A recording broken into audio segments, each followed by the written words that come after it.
Welcome to Love Light Beauty Channel. Everyone is welcome here. Today, we are going to discuss and tackle curly hair. We're going to get into it a little bit today, y'all. Please like, share, and subscribe. And I do take personal requests and questions about anything in the beauty industry, from thinking about going to beauty school all the way to volumes, state boards, whatever you got, cash at me, I'll help you out. So we're going to talk about curls and curly hair and why it gets frizzy, or why does it look right and then it turns into a train wreck in 5 minutes. Okay, so curls, they can come like this. They can be very tight, very spirally curl, or it can be just a loose wave. Regardless of what kind of curl you have or your client, there are some things we can do to prevent the frizz that comes throughout the curl or the wave, and basically at the bottom, it's going to frizz out on the ends. So let's discuss products first. So the products, you want to mix products. It's not just like a one thing. Most people realize that they have to use 2 or more products depending on their hair and the environment. It matters. So if I live in a very humid environment, and my hair, when it is dry, looks like this. So it wants to, at the root, tighten throughout the day. It starts like getting wild and stuff. So let's think back, y'all, from old generations. What did we used to use in the hair industry that was really heavy and that prevented frizz and kept the curl with nice hold and volume? Just think old school, dippity-doo. Remember those mohawks we had? Those spiky mohawks? Dippity-doo. Yeah, think gel, think heavy hold. But we're not going to go full strength. We're not going to overdose. We're not going to overdose. We're going to go slow. So you take the top section out of the hair, pull it up, get a little product, maybe a little gel that you like.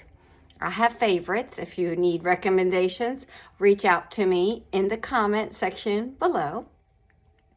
Mix it with a little serum. Do you like super skinny? Do you like Verb? Whatever it is, a little. So you're going to emulsify it in your hand. Really warm up that product.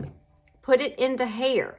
You don't have to comb it through. You can rake it through with your fingers or a wide tooth comb if you want to get even distribution of these products.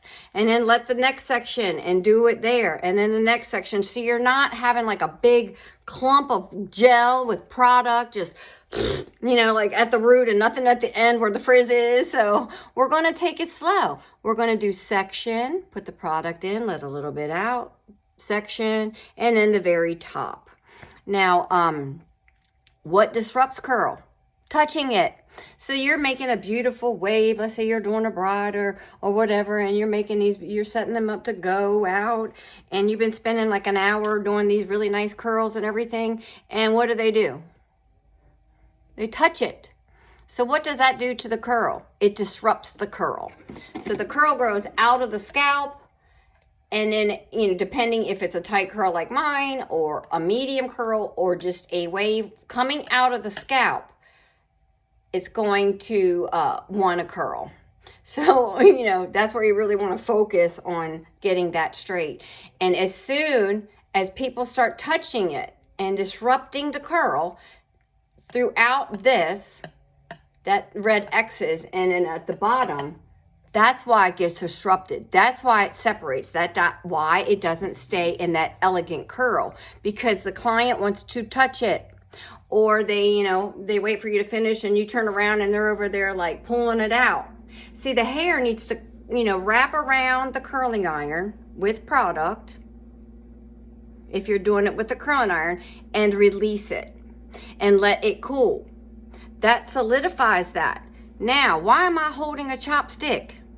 When you are blow drying with the diffuser on or your little sock, you can lift from the scalp. Now imagine this isn't all up here. You're going to lift from the scalp. That way you're not disrupting the curl. You're lifting it so the air gets into it. So when you're drying curl, if you don't want to air dry and you don't want to put them under the hair dryer or yourself, you got to get done and you want your curl to look right, section out, put your products on, 1 to 2 to 3 products, whatever you like, and then blow dry. And ask your client, if you're working on someone, to not touch the curl right now. We want it to really set in and stay throughout and not have frizz. So when they're messing with it and they're messing with it, it starts to frizz out. It's losing its shape by us not touching it and lifting it from where it lives. You'll get the volume underneath, releasing it, not disrupting the curl. So today we discussed how to emulsify 1 to 2 products for you or your client for curly hair, the types of curl that people could have and why it gets frizzy. Why doesn't that curl last? Don't touch the curl. Don't touch the curl. It's beautiful and it just gets bigger and tighter and it just looks like locks. After a while, after we stop disrupting the curl, it's beautiful. Like you see beautiful curls on little children. They don't disrupt it and it's like ringlets.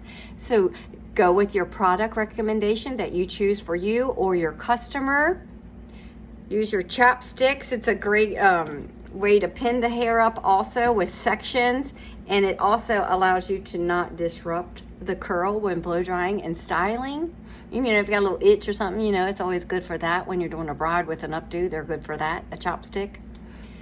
Enjoy the journey with your curly hair or your customer's curly hair. Keep making the beauty industry beautiful. Peace.